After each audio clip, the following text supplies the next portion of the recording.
Early in the morning on February 28, day 2 of our pilgrimage, and after enjoying the views of the city of Jerusalem from the hotel terrace, we boarded the tour bus that would take us to the Mount of Olives.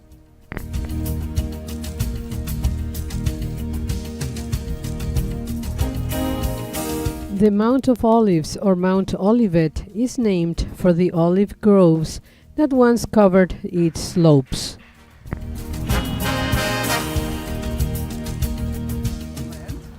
And that man is called Abraham.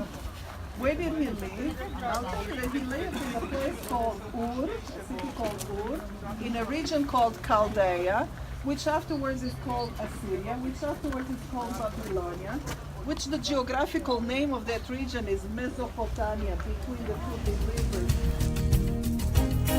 This mountain ridge is located east of and adjacent to Jerusalem's old city, now in view.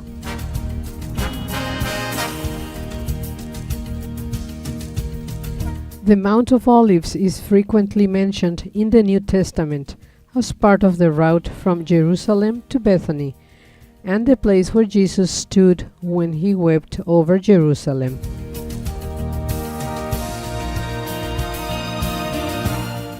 The Dome of the Rock is an Islamic shrine, and it is in its core one of the oldest extant works of Islamic architecture.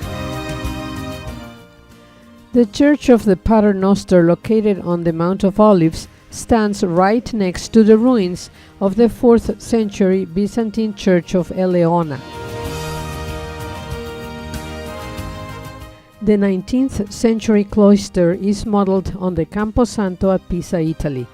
The walls of the cloister, convent church, and the partially reconstructed Eleona church are all used to display plaques that bear the Lord's Prayer in a total of well over 100 different languages and dialects.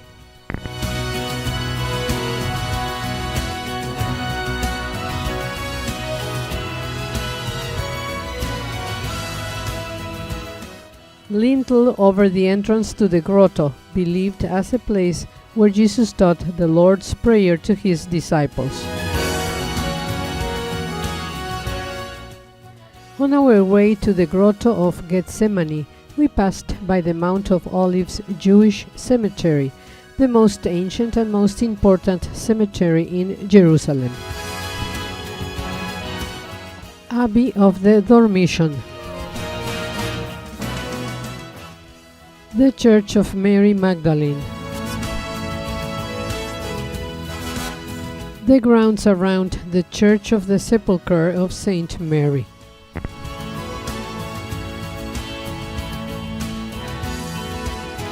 The 12th century facade of Mary's tomb.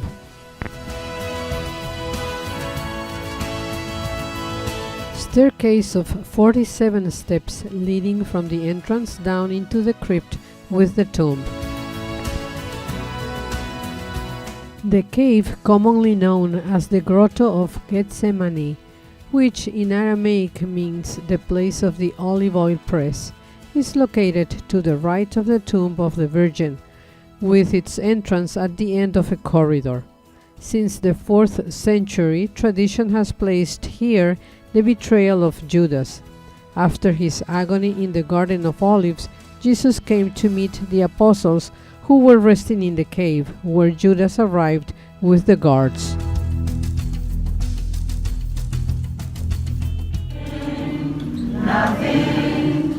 Nothing but the blood of Jesus. Nothing can make the devil run. Nothing can make the devil run. Nothing can make the devil run.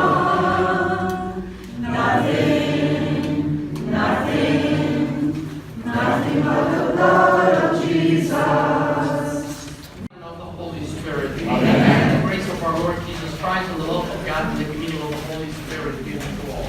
And with your spirit. Dear brothers and sisters, today we celebrate this Mass. We are here in the Grotto where Jesus was betrayed by Judas. The other church where Jesus prayed to the Father, but we are going to celebrate the place of Jesus where we have healing virtues. Let us prepare ourselves for the celebration of the Eucharist and the Lord for pardon and forgiveness.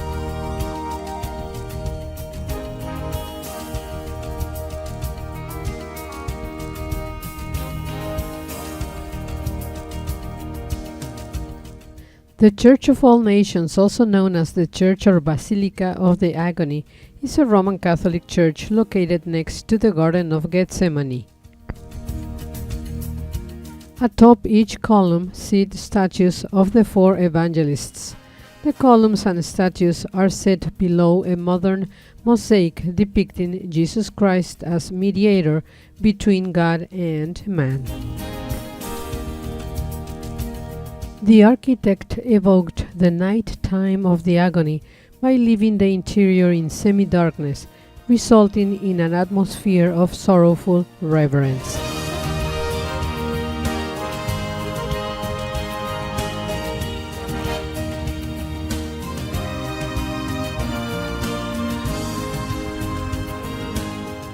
In front of the main altar is a section of bedrock where Jesus is said to have prayed in agony the night before his arrest.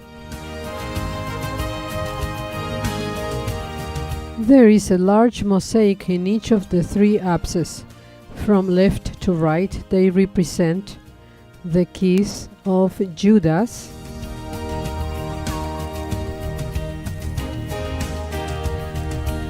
Christ in agony being consoled by an angel,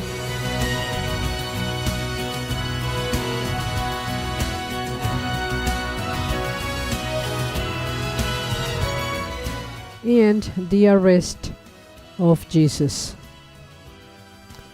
The church and the adjacent Garden of Gethsemane, with its 8 ancient olive trees, provide an evocative place for meditation, especially when visited at night. Part of the Israel Museum is the model of Jerusalem in the Second Temple period, which reconstructs the topography and architectural character of the city as it was prior to its destruction by the Romans in 66 CE.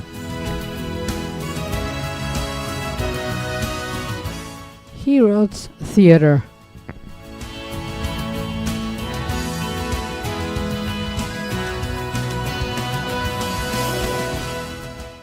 Pool of Siloam. Royal palaces of Jewish convert Queen Helena of Adiabin. Second Temple of Jerusalem, destroyed in AD 70.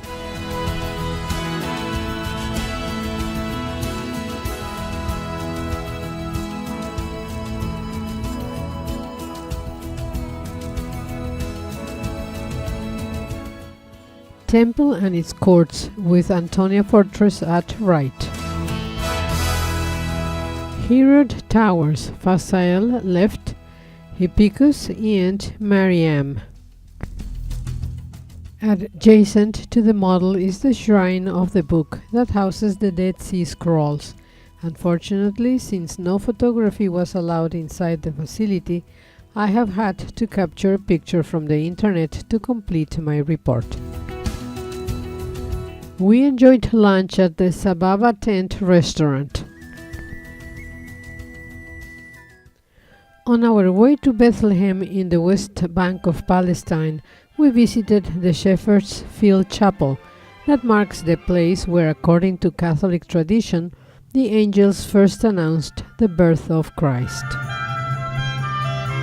The tent-shaped Chapel of the Angels adjoins the remains of a 4th century church and a later agricultural monastery.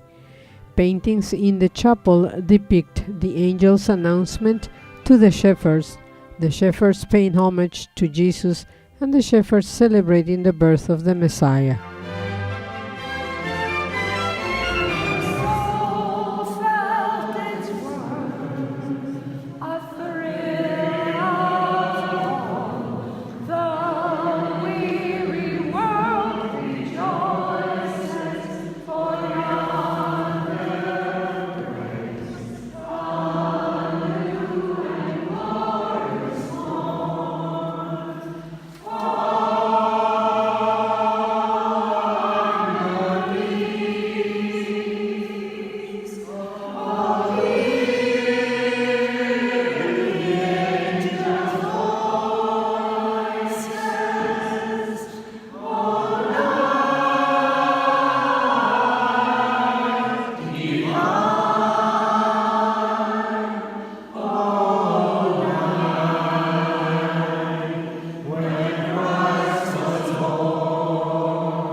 Beyond the chapel is a cave for small group worship. To keep in shape this area. So that's something. This is just a similar cave. I don't want You have to take care of the sheep, right? And they spend months and months sometimes without going to the city. So it was the lowest in the scale of society. They were very poor, so they have to live here. And so the first one who the angels announced was the poor, very poor, the simple of the world. Yes. Right. And that is what people. Yeah. Yes. Yeah, and then they were scared because of and what did they mention? Not be afraid. Great news for you, because a great Messiah was born for you in Bethlehem, and that is why they received the message. And the most important message was, glory to God in the highest, and peace to his people on earth. Amen.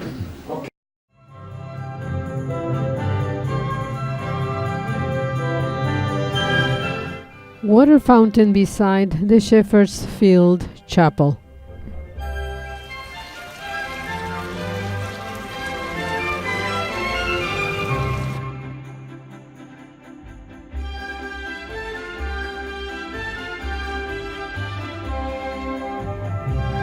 By late afternoon, we made it to Bethlehem, a Palestinian town south of Jerusalem in the West Bank.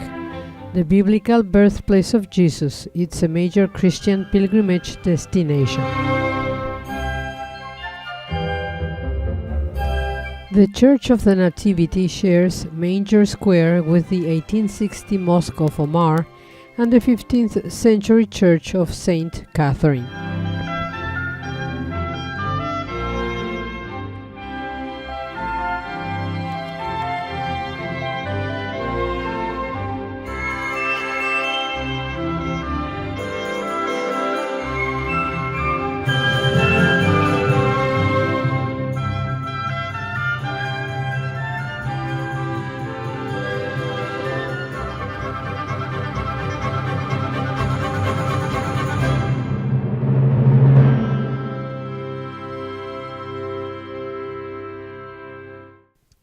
The Church of the Nativity was originally commissioned in 327 by Constantine the Great and his mother Helena. Entering the church that marks the site of Christ's birthplace means having to stoop low. The only doorway in the fortress-like front wall is just 1.2 meters high. The church was built on the site that was traditionally considered to be located over the cave marking the birthplace of Jesus. Inside, the nave is divided into 5 islands defined by 4 rows of 11 columns each. Newly restored 12th century mosaics high up in the church.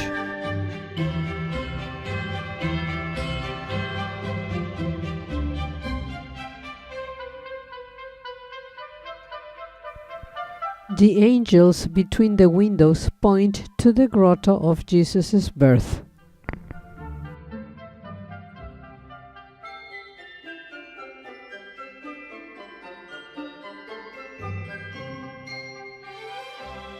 Detail of one of the handsome columns. Portions of Constantine's elaborate 4th century mosaic floor. Ornamental carved lintel over the entrance to the Nativity Grotto. This 14-point silver star beneath the altar in the Grotto of the Nativity marks the traditional spot believed to be the birthplace of Jesus Christ.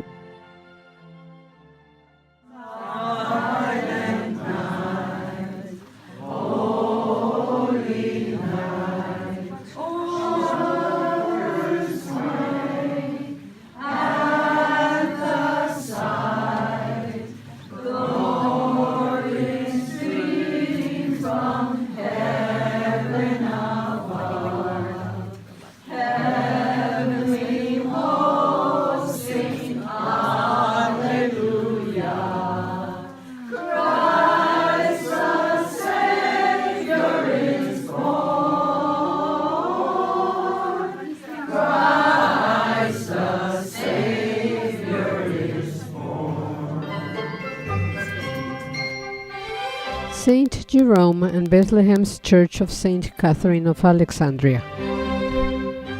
This 19th century church adjoins the 6th century Church of the Nativity, built over the cave where Jesus was born. It even shares a wall with the Nativity Church.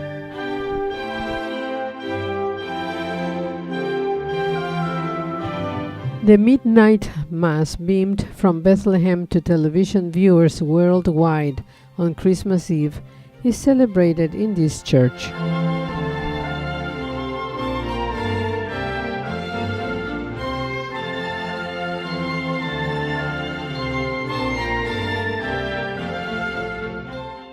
The tree of Jesse, aka Call of David, on display at the entrance, was blessed by Pope Benedict XVI during his 2009 trip to the Holy Land.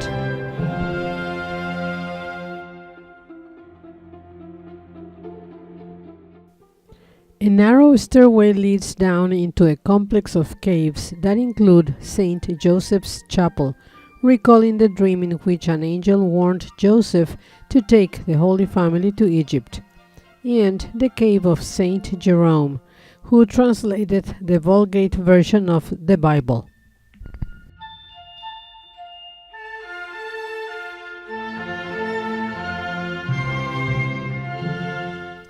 Bas-relief of Saint Jerome over the place where his body lay before being transferred to Rome.